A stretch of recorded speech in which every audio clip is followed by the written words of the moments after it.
Speaking of gym music, I've been so excited to talk to you guys about this because I discovered it yesterday. Mm-hmm. I started listening to this new podcast, and it is blowing my mind. Crazy. It's called the Telepathy Tapes. Like, it's called her. Call her daddy. It's called Joe Rogan Experience, and I'm obsessed. You guys have to. This guy, I think he just came onto the scene, and he's just like brings on the craziest guests. He's like the fight guy, right?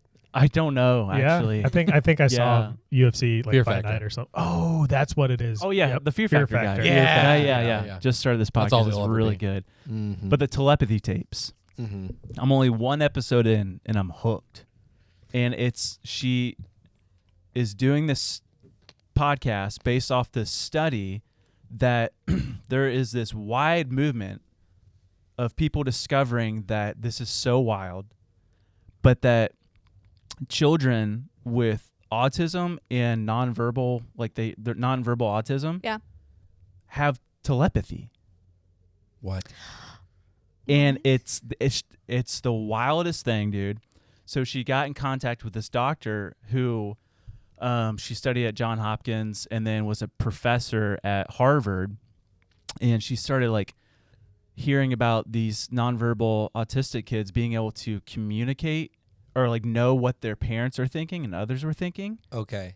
And she's like, okay, well, I got to study this. And so she put like her credibility on the line, right? Because it's like, that sounds a little crazy. But she did this test to where brought in hundreds of kids that were claimed to have this ability, nonverbal. And what they would do is they would put a parent in another room and then have the child in another room.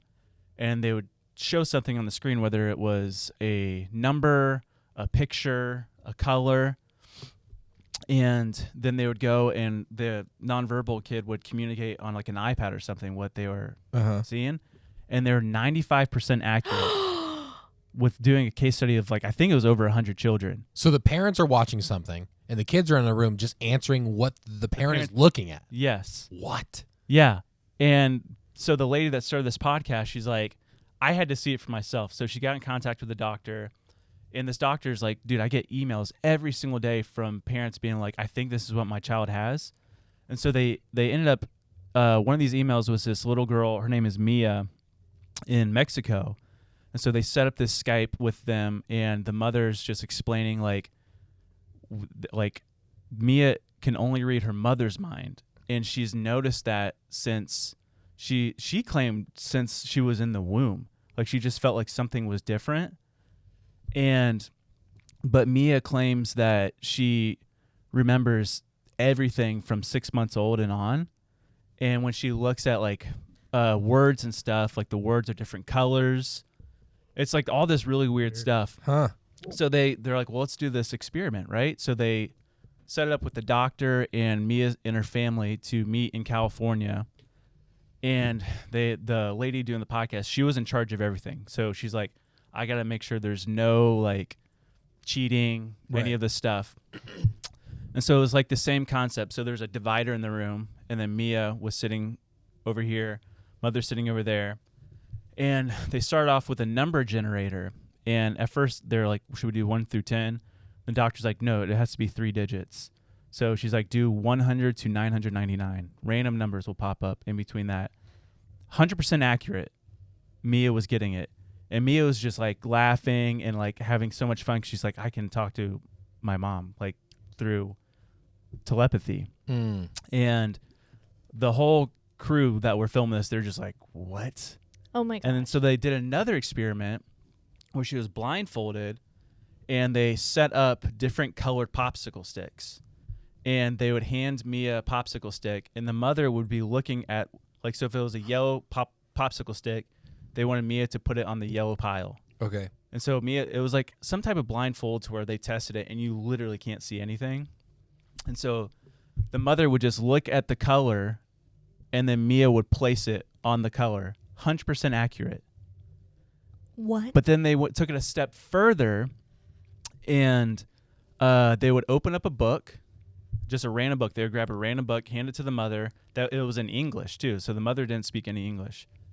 and she would be looking at like a word or a page number, and then Mia would type on her iPad exactly what it was, like the page number, the word, like what the mother was looking at. And then they flipped to a page and it was a picture of a pirate, and Mia started to laugh because she loves pirates, and so she typed out pirate, and everyone's like, this is the wildest thing. But apparently it's a phenomenon. Like a ton of autistic nonverbal kids somehow have this gift of telepathy. How is that possible? Gosh. I don't know. That is the craziest. That would be, oh man, I don't understand. Like, that'd be scary as a kid, I feel like. Yeah. To learn, I mean, you wouldn't even know any different, I guess. Yeah, I guess that's your communication style. But it only worked, at least with Mia's case, it only worked with her mother. Yeah. So they're like, well, let's try it with your dad. And she couldn't get anything. And it actually made her really exhausted, like trying to do that. But only her mother, they said like, her mother's like, I can't hide anything from her. Like, like gifts. Like if there's like cookies, if she wants a cookie, and we're like, oh, we don't have any cookies, she knows exactly where the cookies are. Like, not fun. Like, she can literally, they're in each other's minds. That's trippy. Yeah. And what that just made me think of is like when we read the Imagine the God of Heaven, and just like the telepathy, like, is it like, so we're creating God's image, right? Yeah. Is that a part of our brain that a can characteristic be, like, can we get that part of our brain working? Mm-hmm. And have we lost it, you know? Like, did we originally have it, like Adam and Eve? Like, could they have telepathy? I don't know.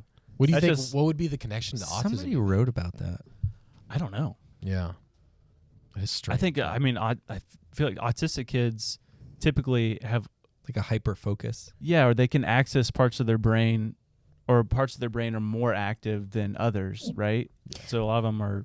We've talked about children too, and if the brain is developed to a certain extent, it might be still close to that childlike mind. Yeah. I'm trying to be careful because I don't want to be demeaning, but just as a theory. No, that just confirms that it legitimate is a superpower. Like that, like that's just like real. There's just more you look into it. Like it really is interesting. Well, and there's like a lot of people have stories of like a mom-child connection too that like has always sort of lived, that we like the amount of people that are like, I got a call from my mom or I got a call from my dad. Like some of us haven't gotten calls from our dads, but like others of us will get like a rant. You're too good at your job making things disappear, Chris Angel. Oh my gosh. It's the one trick I couldn't master. Mind freak. Oh. Making them reappear. But like Too good. I'm too good.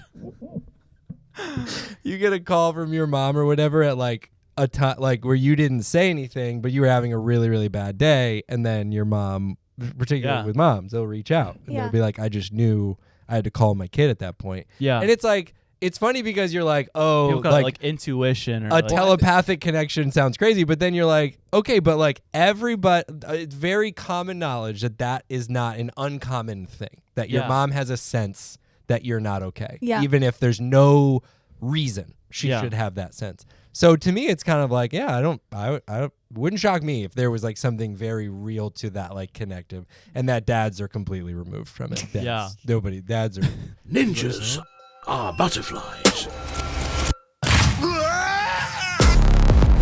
Did I say ninja? I meant butterfly. The butterfly is no doubt one of God's most beautiful creations. As I empty your mind, You learn martial arts.